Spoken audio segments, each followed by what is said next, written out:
నమస్తే quick news ఏపీకి స్వాగతం. కేంద్ర ప్రభుత్వం చిత్తశుద్ధితో ఎన్ని అభివృద్ధి కార్యక్రమాలను ఇచ్చారా రాష్ట్ర ప్రభుత్వం వాటిని వినియోగించుకోలేదు అని అరకు పార్లమెంట్ నియోజకవర్గం ఎంపీ అభ్యర్థి కొత్తపల్లి గీత ఆరోపించారు. ఈ సందర్భంగా ఏర్పాటు చేసిన మీడియా సమావేశంలో ఆమె మాట్లాడుతూ ఈ నియోజకవర్గంలో పడుతున్న ఇబ్బందులను కేంద్ర మంత్రికి వివరించాం, మంచినీటి సమస్యలు వివరించాం. ఈ నియోజకవర్గ సమస్యలు వారికి వివరించే అవకాశం ఈ నామినేషన్ కార్యక్రమానికి రావడం ద్వారా జరిగింది. ఈ రాష్ట్రంలో ప్రభుత్వం చేస్తున్న విధ్వంసం వలన ప్రజలు అనేక ఇబ్బందులు పడుతున్నారు.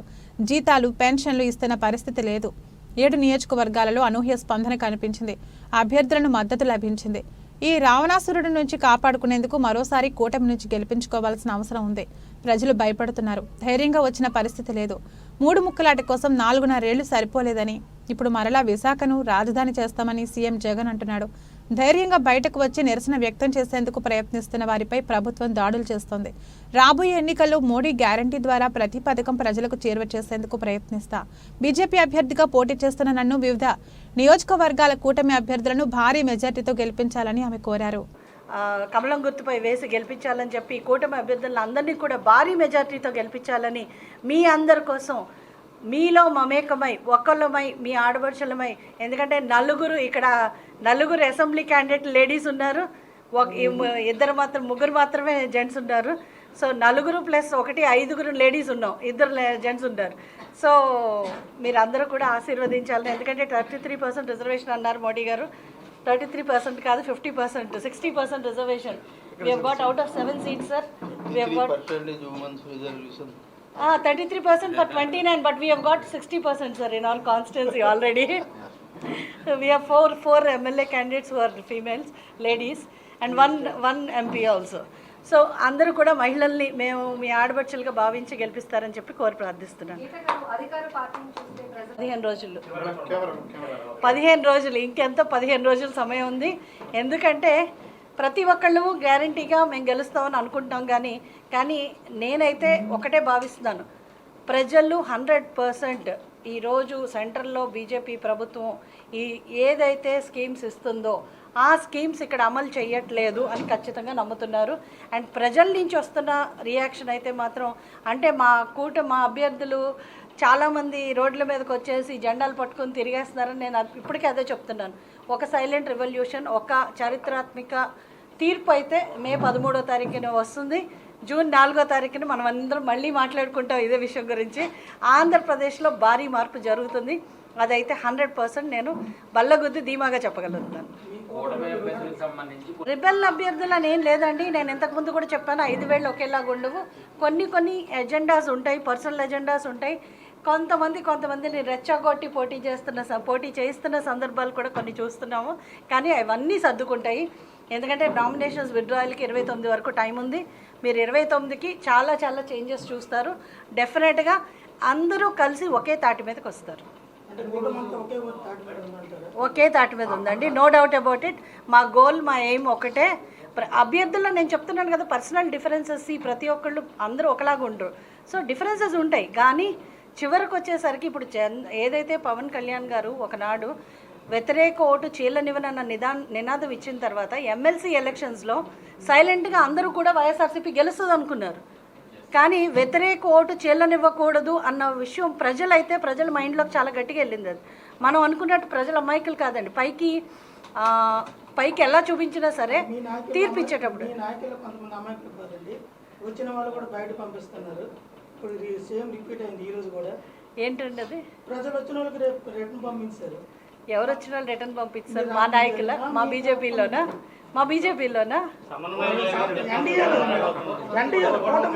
కూటమిలోనా? అవన్నీ సర్దుకుంటాయండి. కొన్ని ఏమన్నా ప్రాబ్లమ్స్ ఉన్నా, చిన్న ప్రాబ్లమ్స్ ఉంటే సర్దుకుంటాయి.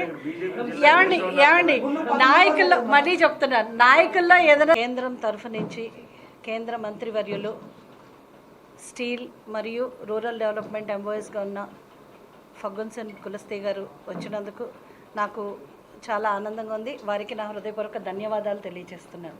Thank you so much sir. And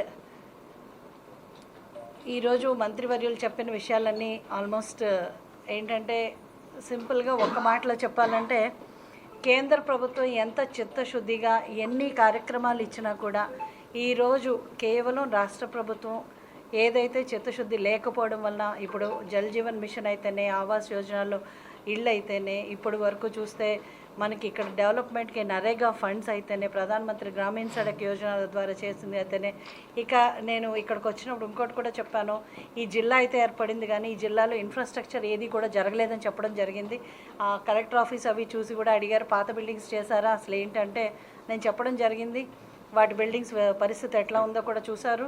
ఈ మున్సిపాలిటీ అన్న పేరుకే మున్సిపాలిటీ కానీ ఇక్కడ నిధులు లేని పరిస్థితి చెప్పాను.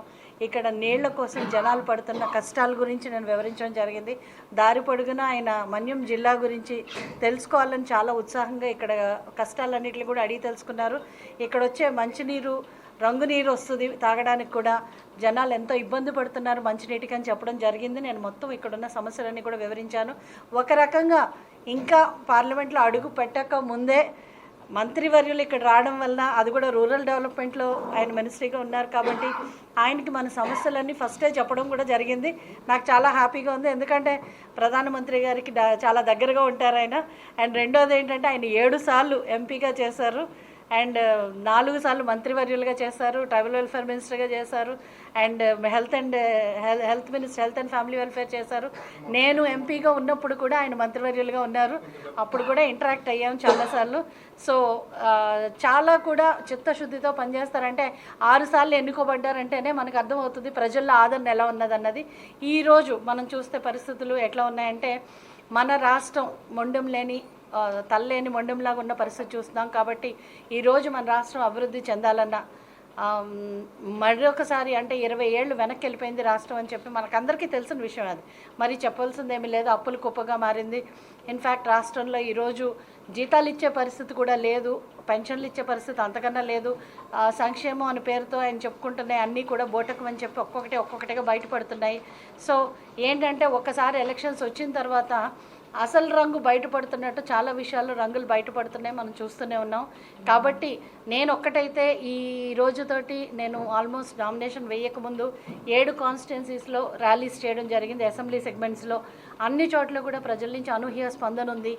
అండ్ 3 పార్టీల నేతలు, జనసేన అలాగే టీడీపీ నేతలు అందరూ కూడా నాకు పూర్తి మద్దతు ఇస్తున్నారు. అండ్ ప్రతి ఒక్కళ్ళు కలిసి అంటే ఎలాగైనా సరే ఈ రావణాసుని మనం ఎట్టి పరిస్థితుల్లో రావణాసురు వధ చేయాలి అన్న ఉద్దేశంతో ప్రజలు కూడా సంకల్పించుకున్నారు. ఈరోజు మనం చూస్తుంటే ప్రజల నుంచి వచ్చే స్పందన చూస్తుంటే మేము వెళ్ళి ప్రజలకి ఇక్కడ ఏం అన్యాయం చెప్పింది అన్న పరిస్థితిలో లేము, ఎందుకంటే వాళ్ళే మనకు వచ్చి చెప్తున్న పరిస్థితి. ఎక్కడికి వెళ్ళినా కూడా అదే పరిస్థితి, ప్రజలే తిరగబడుతున్నారు ఈరోజు. ఎందుకంటే ఇన్నాళ్ళు కొంచెం భయపడ్డారు, ఏమన్నా కేసులు పెడతారు, ఎందుకంటే చాలా కేసులు పెట్టారు, చాలా రకాలైన దుర్మార్గపు చర్యలు చేపట్టడం జరిగింది. కొన్ని వేల కేసులు రిజిస్టర్ అయిన పరిస్థితి చూస్తున్నాం 2019 నుంచి 24 వరకు. సో చాలామంది భయపడుతూ చివరికి వాళ్ళ ఆస్తులు కూడా ఈరోజు ఆస్తికి ప్రాణ నష్టం కలుగుతుంది, ఆస్తి నష్టం కలుగుతుంది, పరువు నష్టం కలుగుతుంది అని చాలామంది బయటికి రాలేదు ఇన్నాళ్ళు. కానీ ఇప్పుడు ధైర్యంగా నేను ఒక్కటే భావిస్తున్నాను, ఇప్పుడు కూడా బయటకు వచ్చిన వాళ్ళు ఉన్నారు, రానోళ్ళు ఉన్నారు. ఎందుకంటే సైలెంట్ ఓటింగ్ జరిగే పరిస్థితి ఉంది ఈరోజు స్టేట్లో. ఎందుకంటే అందరూ కూడా ఇంకా భయభ్రాంతులు చేసి, ఇప్పుడు రంపచోడవరం నియోజకవర్గంలో చూస్తుంటే ఇప్పటికీ పిలిచి వార్నింగ్లు ఇస్తున్నారు, రాత్రిపూట్లే తిరుగుతున్నారు ప్రచారానికి అని చెప్తున్నారు. అంటే ఎలక్షన్ కమిషన్ చూస్తూ కూడా ఇలాంటి సంఘటనలు మేమైతే రిపోర్ట్ చేయడం జరుగుతుంది. సో ఈరోజు మనం చూస్తే రాష్ట్రంలో ఉన్న పరిస్థితి, ప్రజలందరూ కూడా తిరుగుబాటు చేస్తున్న పరిస్థితి చూస్తున్నాం. కాబట్టి రానున్న 24 ఇప్పుడు 13వ తారీఖు మే 13వ తారీఖు జరిగే ఎలక్షన్స్లో ఒక చారిత్రాత్మక తీర్పు ప్రజలు ఇస్తారని చెప్పి నేను ఆశించడం జరుగుతుంది. ఈరోజు నా కార్యక్రమాన్ని పర్టికులర్లీ